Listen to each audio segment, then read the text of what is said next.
Trigonometry is the study of trigons, in other words, triangles. In particular, we're going to start looking at right triangles. So here's a right triangle. It has a right angle in this bottom right-hand corner. I've labeled the sides relative to this lower left-hand angle, which I've called theta. So there's the side opposite theta, the side adjacent to theta, and then the diagonal side, the hypotenuse. The hypotenuse is always the side that's opposite the right angle. So what can we say about a right triangle like this? What is there to know?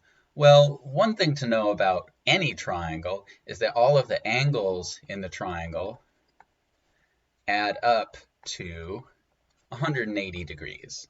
That's not just for right triangles, that's for any triangle. Another thing that we know about right triangles is the Pythagorean theorem, which says that the adjacent side squared plus the opposite side squared is equal to the hypotenuse squared. But if you look at these two facts about triangles, there's a fact about angles and there's a fact about sides, but there's no relationship between the angles and the sides in these two facts. It's the relationship between angles and sides that really makes trigonometry sort of so useful. So to get the whole game started, we have to somehow make up relationships between the sides and angle in a right triangle. And the name for the relationships between the sides and the angles are the 6 trigonometric functions.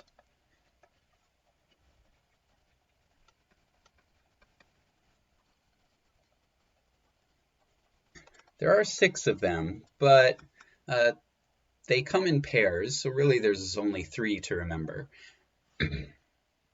And let's just write them all down. So the first one is called sine. It's abbreviated SIN. And all of these trigonometric functions are functions of one of the angles. And we've called that angle theta. So sine of theta. And the definition of sine of theta is it's just the opposite side in the triangle divided by the hypotenuse. The second one is called cosine,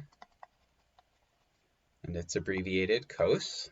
It's also a function of the angle theta, and it's the adjacent side divided by the hypotenuse. The third one is called tangent. It's abbreviated tan. So tangent of theta, and that's the the opposite side divided by the adjacent side. So those are the most important 3. There are 3 others which sort of are paired up with the initial 3. There is cosecant. That's abbreviated CSC of theta. And cosecant is the hypotenuse divided by the opposite side. So you can see that the reason I say these are paired up is because sine and cosecant, these are just reciprocals of each other. So cosecant is really just 1 over sine of theta. Okay, paired up with cosine is secant, and that's abbreviated SEC, so secant of theta, and it's 1 over cosine, so that's hypotenuse over adjacent. And then there's cotangent, which is abbreviated cot, C-O-T, of theta, and it's 1 over tangent, which is adjacent over hypotenuse. Okay, so these are the 6 trigonometric functions. Now, we are going to calculate some values of these functions to sort of get a feel for how they work. But before we do that, there are 2 issues with these definitions that might spring to mind, 2 questions that come up immediately. So one question is, what about units? If you have a triangle like this, and just to have some numbers, let's say that this right-hand side has length 4, and this hypotenuse has length, I don't know, 6. Okay, let's write down sine of theta. to get some units in the game, let's say that these are in inches. So sine of theta is 4 inches divided by 6 inches.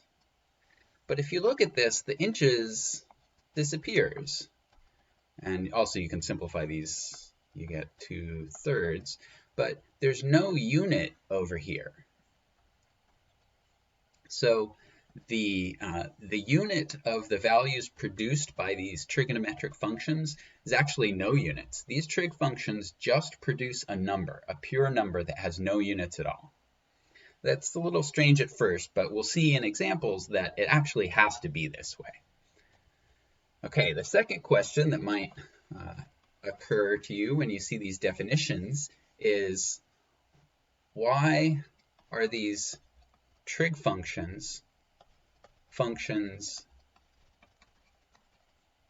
of the angle theta? Just to take an example, so here's a triangle with the adjacent side and the hypotenuse. So just for an example, cosine of this angle theta is, since it's a function of theta, you might imagine that theta would show up in the definition, but theta doesn't show up. It's these sides that show up. So the question is, if you changed the triangle but had a different but had the same angle, wouldn't these lengths change? And they would, actually. Let's imagine that we magnify this triangle by, say, a factor of 2. It could be any number, but I'm using 2 just for an example. How would that change things? Well, when you expand this triangle by a factor of 2, the angle doesn't change, but this this adjacent side, the bottom side, it used to be A, but we expanded the triangle by 2, so now it's 2A. And the hypotenuse is now 2h. So now let's calculate cosine of theta again using the definition. Well, the sides have changed. The adjacent side, instead of A, is now 2A, and the hypotenuse, instead of being h, it's now 2h.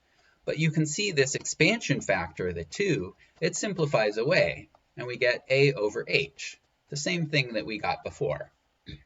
So this is why the trig functions are functions of only the angle and not the particular triangle that the angle sits in.